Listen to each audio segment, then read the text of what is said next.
The difference between having a job and having a vocation is that a job is some unpleasant work you do in order to make money, with the sole purpose of making money. And there are plenty of jobs because there is still a certain amount of dirty work that nobody wants to do, and that therefore they will pay someone to do it.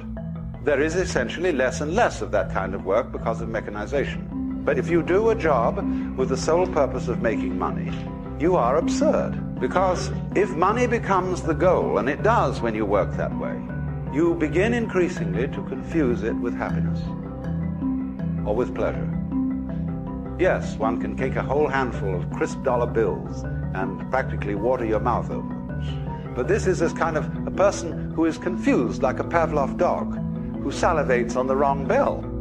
It goes back, you see, to the ancient guilt that if you don't work, you have no right to eat. That if there are others in the world who don't have enough to eat, you shouldn't enjoy your dinner, even though you have no possible means of conveying the food to them. And while it is true that we are all one human family, and that every individual involves every other individual, while it is true, therefore, we should do something about changing the situation, the one way of not doing anything about a situation is feeling guilty about it.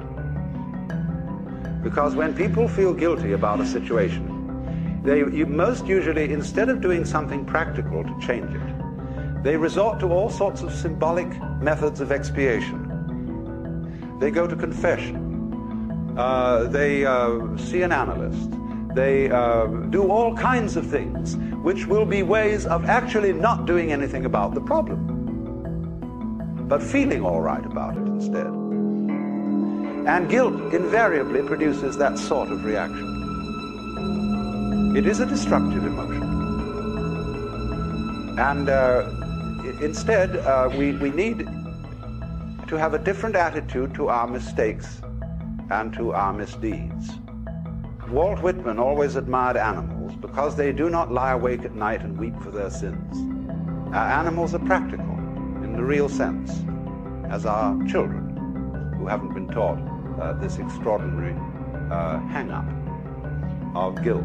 Because if you have done something wrong, or you have made a mistake, and somebody makes you ashamed of it, you run around licking the sores of your wounded ego because you feel your pride has been hurt. The first thing to understand is that it is not a serious failing in a human being to make mistakes. Everybody has to make mistakes. There is no way out of it. You can't learn anything unless you make mistakes.